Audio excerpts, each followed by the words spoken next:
குரு, லிங்கம், சங்கமர் வழிபாடு அப்படின்னு சொல்லி சாமி சொல்லுவார். அதாவது சைவ சித்தாந்தத்தில் முக்கியமான வழிபாடு இதுதான். 63 நாயன்மார்களும் சிவனை கும்பிட்டு 63 நாயன்மார் ஆகலை அப்படின்வார் சாமி. குருவை கும்பிட்டு போனவங்க இருக்காங்க. அந்த காலத்தை வாழும் அடியார்களே குருவாக கும்பிட்டுருக்காங்க, வாழும் அடியார்களே அடியார்களும் கும்பிட்டுருக்காங்க. இந்த காலத்தில் 63 நாயன்மார்னு அவங்கள நினச்சின்னு அவங்களே கும்பிட்டுருக்காங்க. அவங்களாம் சிவமாயிட்டாங்கன்னு பாம்பன் சாமி எழுதுகிறார். அதனால் நீங்கள் வாழும் அடியார்கள். சார் வாழும் அடியார்கள் யார் விபதிட்டால் வாழும் அடியார் தான். அதில் போய் யார் இவன் சிறந்த அடியார், இவன் பெரிய அடியார், அதெல்லாம் கிடையவே கிடையாது. யார் உள்ளத்தில் போனாலும் எந்த வேடத்தில் போனாலும் இறைவன் வருவார். அதனால யாராக இருந்தாலும் அவங்க பக்தராக அவங்க கண்ணுக்கு தெரிஞ்சால் அவங்களுக்கு கும்பிடணும், வணங்கணும். இதுதான் சாமி சொல்கிறது. அது குரு வழிபாடு எல்லாருக்கும் குருன்றது இப்போ சாய்பாபா இருக்கார், ஏசுநாதர் இருக்கார், நபிகள் நாயகர் இருக்கார், பாம்பன் சுவாமிகள், பட்டினத்தார், வள்ளலார், இப்படி எல்லாருமே குரு, வாத்தியார்கள். குரு என்பது ஆசிரியர், வாத்தியார். அவங்க அருளாளர்கள். அவங்க ஒரு காலத்துக்கு வருவாங்க. சிதம்பரம் சாமிலாம் இருக்காங்க, வருவாங்க. ஒரு வேலைக்கு அவங்க கொடுக்கப்பட்ட வேலைகள்லாம் வச்சுவாங்க. இவர் சாமி எழுதுவார், நான் இறந்தாரை எழுப்பவில்லை, எனக்கு அந்த வேலை கொடுக்கப்படவில்லை அப்படின்வார். நான் இறந்தாரை எழுப்பவில்லை, எனக்கு அந்த வேலை கொடுக்கப்படவில்லைன்னு வர. அப்போ அவர் என்ன வேலை கொடுத்துன்னு அவருக்கு தெரிஞ்சிருக்கு. அதே சாமி என் நூல்கள் மூலம் பலன் பெற்றவர்கள் இந்த வேலை செய்யுங்க, பூஜை செய்யுங்கன்னு சொல்லிட்டு போயிடுவார். அப்போ அவர் நூல்கள் தான் நமக்கு பலன் தரும் அப்படிங்கிறது ஆகிடும். அப்போ குரு வழிபாடு என்னது அப்படிங்கிறது நமக்கு புரிஞ்சு போகுது. குருவை கும்பிட்டுறோம். என்னை பொறுத்தவரை நான் பாம்பன் சாமி குருவை கும்பிடுங்க அப்படின்னு சொல்லிவிடுவேன். ஏன்னா இன்னும் 400 வருஷம் இருக்குன்னு அவர் கன்ஃபார்ம் பண்ணிட்டார். அப்போ நம்ம அவரை கும்பிட்டுறது ஈஸி. சமாதி திருவான்மையூரில் இருக்குது, நம்ம கும்பிடுறது ஈஸி அப்படின்ட்டு நான் சொல்லிவிடுவேன். லிங்கம் அப்படிங்கிறது அடையாளம், சிலைகள் வர்றது. சிவலிங்கம்னா அது சிவலிங்கம் என்பது மட்டும் சிவனுடைய அடையாளம். முருகனும் லிங்கம் தான், அம்பாலும் லிங்கம் தான், பிள்ளையாரும் லிங்கம் தான், பெருமாளும் லிங்கம் தான். அடையாளம் என்பதுதான் லிங்கம் என்கிற வார்த்தைக்கு அர்த்தம். அதனால் சிவலிங்கம் அப்படிங்கிறது தான் சிவனுக்கு அடையாளம்.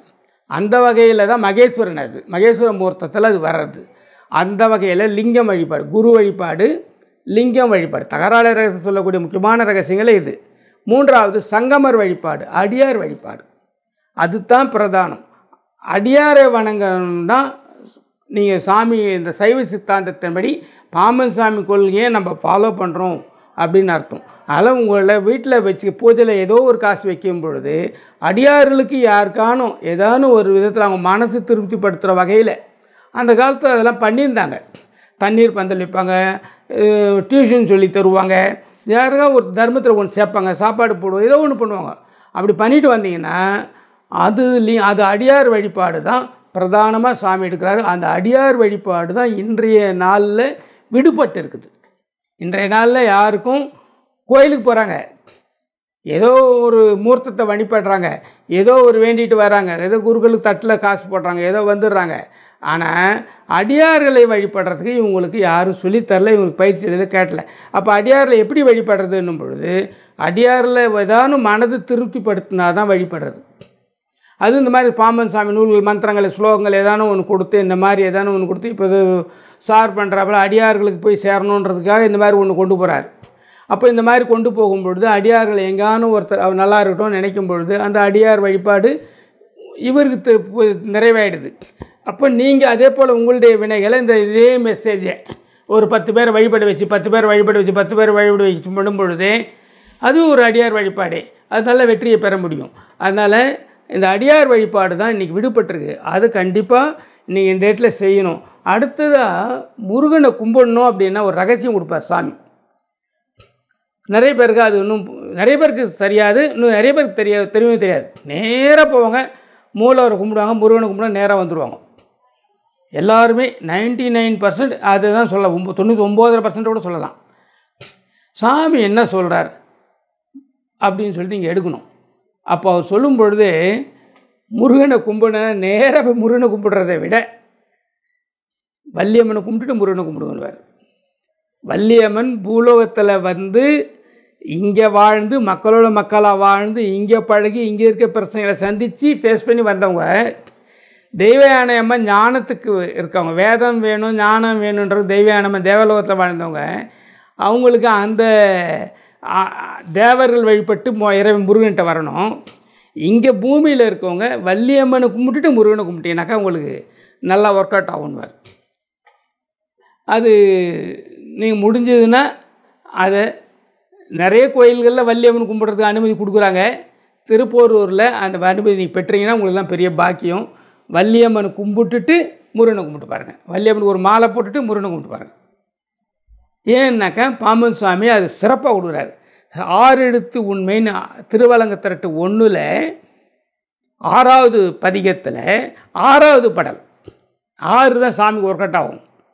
திருவலங்கத்திரட்டு 1 6வது பதிகம், அதில் 6 எழுத்து உண்மை, அதில் 6வது பாட்டு செய்யுள். அதில் மஞ்சிகை செவியோன் மயில்பரி ஊர்வோன் தஞ்சம் என்பவருக்கு அருள் தரும் சமரோரான்னு எழுதியிருப்பார். அதுக்கு அர்த்தம் நிறைய பேர் சரியாக தெரியல. அப்போ அதுக்கு அர்த்தம் என்ன கவனிச்சு பாருங்கள். மஞ்சிகை செவியோன் மயில்பரி ஊர்வோன், மயில் வாகனத்தில் போகிறாரு, ரைட்டு. தஞ்சம் என்பவருக்கு அருள் தரும் சமரோரான். அப்போது எந்த முருகன்கிட்ட தஞ்சமானாலும் அது கிடைக்கலாம் இல்லை. எந்த முருகனும் தஞ்சம்னு சொல்லி கேட்டாலும் எனக்கு கிடைக்கலாம் இல்லை. முருகா எனக்கு தஞ்சம், எனக்கு யாருமே இல்லை, நீ தான் ஆதரவு கொடுத்தா எனக்கு நல்லாயிருக்கும் அப்படின்னு சொல்லி நீ கேட்கலாமே. அப்போ திருப்போரூர் சமரூரான திருப்போரூர் முருகா, அப்போ திருப்போரூர் முருகனை ஏன் தஞ்சம்னு சொல்லி கேட்க சொல்கிறார். அந்த திருப்போரூர் முருகன் முதல் தேவலோகத்தில் வந்து பாசறை அமைச்சது திருப்போரூர். போர் ஊர் பாசறை முதல் அமைச்சது போர் ஊர் திருப்போரூர். சரி, அங்கே அமைச்சவர் என்ன பண்ணுறாரு, சூரபத்மனுக்கு தூது விடுறார். வீரவாகு தேவர் இப்போ சூரபத்மன்கிட்ட போய் கேட்டுவா, சமாதானத்துக்கு வரானா சண்டைக்கு வரானா கேட்டுவான்றார். அவன் அன்றைக்கே தஞ்சம்னு வந்திருந்தான்னா போரே கிடையாது. அதான் தஞ்சம் என்பவருக்கு அருள் தரும் சமரூரான். அந்த முருகனுடைய அந்த ஸ்தலத்தினுடைய ரகசியம், தஞ்சம்னு ஒருத்தன் அவர்கிட்ட போய் நிற்கும் பொழுது அவர் வந்து அருள் கொடுத்தாகணுமா. அந்த மூர்த்தத்தினுடைய ரகசியம் அப்படி வச்சுருக்கு அந்த திருக்கோயில் இதில். அப்போது இவர் போய் கேட்குறாரு, அவர் ஒத்துக்கல, சண்டையாகுது. அப்போது நம்ம என்ன பண்ணணும், பாம்பன் சாமி என்ன சொல்கிறாரு, அந்த ஊர் தலத்துக்கு தஞ்சம் என்பவருக்கு அருள் தரும் சமரூரான்னு எழுதிக்கிறார். சரி, அந்த முருகனை எப்படி கும்பிடணும், வள்ளியம்மனுக்கு மாலை போட்டு கும்பிடணும். ஆனால் அங்கே அது மட்டும்தான் பண்ண முடியலை. நீங்கள் போய் பாருங்கள், முடிஞ்சால் வள்ளியம்மனுக்கு மாலை போட்டு போய் கும்பிட்டு பாருங்கள். வள்ளியம்மனை கும்பிட்டுட்டு முருகனை கும்பிட்டு பாருங்கள். வள்ளியம்மன் மாலையை போட்டு கும்பிட்டு பாருங்கள். அது என்ன ரகசியம் நடக்குதுன்றதை நீங்கள் உணருங்க. நான் ஒன்று சொல்லிவிடுவேன், அவங்க போய் அங்கே செய்யும் பொழுது அவங்களுக்கு அதுக்கு அதோடைய வாய்ப்பு கிடைக்கும் பொழுது, அவர் அனுமதி கிடைக்கும் பொழுது அது நடக்கும். பூலோகத்தில் வள்ளியம்மனை கும்பிட்டுட்டு முருகனை கும்பிடணும் அப்படின்னு சொல்லி சாமி எந்த இடத்துல எழுதுகிறாருன்னு பார்த்தீங்கன்னா 6666 பாட்டையும் எழுதுகிறார் இல்லைங்களா. அதில் 6656 57 இந்த பாட்டு கடைசி 9 பாட்டுக்கு முன்னாடி எழுதியிருப்பார். திருத்தகு துணிபு அப்படின்னு ஒன்று ரகசிய கிளைமேக்ஸ் பார்க்கணும். நீங்கள் எப்பவுமே சாமி என்ன சொல்கிறாருன்னு பார்க்கணுன்னாக்கா 6ல் பார்க்கணும். 6வது பாட்டாக பார்த்து வரணும். கிளைமேக்ஸ் பார்க்கணும். இதெல்லாம் ரகசியங்கள் வச்சுருப்பார், நுட்பங்களை வைப்பார். பாம்பன் சாமி பற்றி நீங்கள் யாராவது தெரிஞ்சுக்கணும்னு சொல்லி ஏதாவது புக்கு கேட்டிங்கனாலும் கொடுத்தாலும் நீங்கள் தெரிஞ்சிக்க வேண்டிய ரகசியம் என்னென்னா 6லேயே பார்த்துன்னு வரணும். அதே போல் கடைசியை பார்க்கணும், அதில் சில ரகசியம் இருக்கும். அதே போல் திருஞான சம்பந்த திருநாவுக்கரசர் பார்க்கணுன்னா 9ல் பார்க்கணும். 9வது பாட்டு 10வது பாட்டில் தான் ரகசியம் வைப்பார்.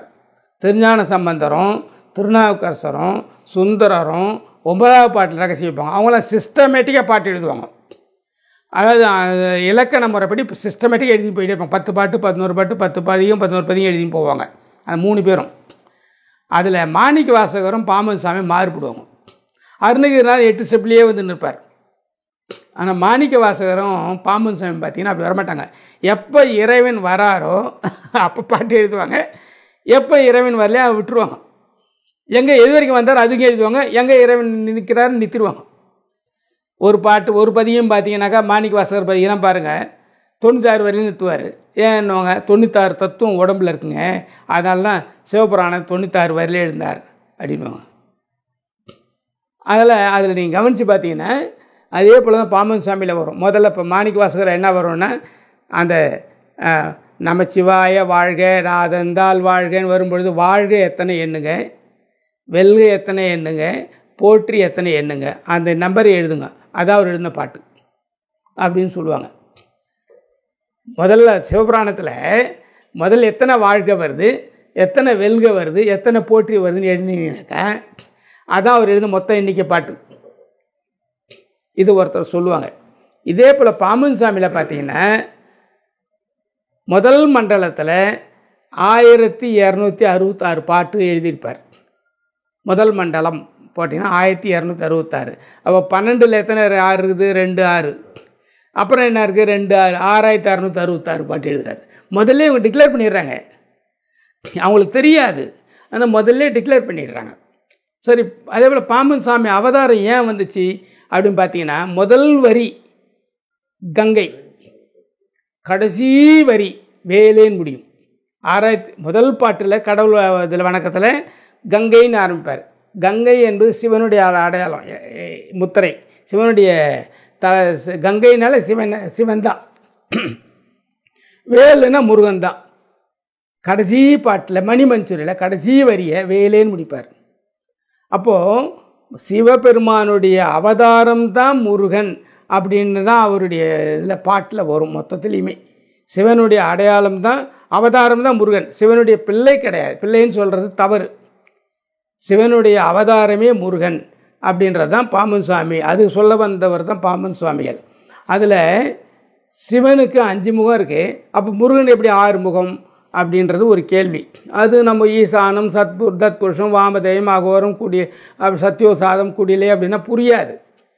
கிழக்கு முகம், மேற்கு முகம், தெற்கு முகம், வடக்கு முகம், மேல் நோக்கிய முகம், இந்த 5 முகம் சிவபெருமானுக்கு இருக்குது. இது தெரிஞ்சிருக்குது. இதோட அர்த்தநாரி கோலத்தை அம்பாலும் சேர்ந்துடுறாங்க. அப்போ அம்பாளுடைய முகம் சக்தி முகம், கீழ் நோக்கிய முகம். பெண்ணுடைய முகம் கீழ் நோக்கிய முகம், அது 6வது முகம், அது குடிலைன்னு பேர். அந்த 6வது முகம் மறைந்திருக்கிறது சிவன், 6வது முகம் வெளிப்படையாக இருக்குது அறுமுக சிவன். இதுதான் தகராறு ரகசியத்தில் கடைசியில் சொல்லக்கூடிய ஒரு விஷயம். 6வது முகம் மறைஞ்சு இருந்தால் அம்பாளுடைய முகம் மறைஞ்சு இருக்குது, அது சிவன். 6 முகம் சிவனுக்கு இருக்குது, 6வது முகம் மறைஞ்சு இருக்குது. அந்த முகத்தில் தான் விஷம் இருக்குது. அந்த விஷத்தை ஏற்றி வச்சு நிற்கிறது, தாங்கி நிற்கிறது சக்தி. அந்த முகத்தெல்லாம் இங்கே நிறுத்துகிறாங்க. இந்த சிவனுடைய முகத்தை தொட முடியாது, அம்பாள் முகத்தை தொட்டு பிடிக்கிறாங்க. இங்கே நிற்கிது அந்த விஷம். இந்த ஆறுமுக பெருமானுக்கு கீழ் நோக்கிய முகமும் சேர்ந்து 6 முகமாக இருக்குது. அதுக்கு மேலே தேவையில்லை, இந்த உலகத்தில் பிரச்சனைகள் முடியுது அப்படிங்கிறதுனால அது முடிக்கிறாங்க. அப்படிங்கிறது ஆறுமுகத்தினுடைய அவதாரமும், சிவனே 6 முகனாக வருகிறார் அப்படின்னு தான் பாம்பன் சாமி எழுதுவார். அதில் 6முக சிவமும் 5முக சிவமும் வேறுன்னு சொல்கிறாங்கன்னா அவங்க இன்னும் அறியவில்லைன்னு அர்த்தம்.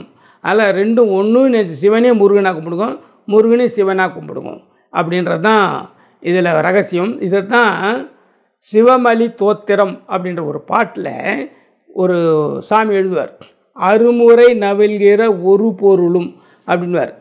அருமுறை நவில்கிற ஒரு பொருளும் சிவ சிவ சிவ சிவ சிவ சிவவே அப்படின்வார். 6 தரம் சிவ சிவ சிவ சிவ சிவ சிவ சிவ சிவ சிவ சிவ சிவ சிவன்னு சொல்லிட்டீங்கன்னா முருகன் சொல்லிட்டீங்கன்னு அர்த்தம்.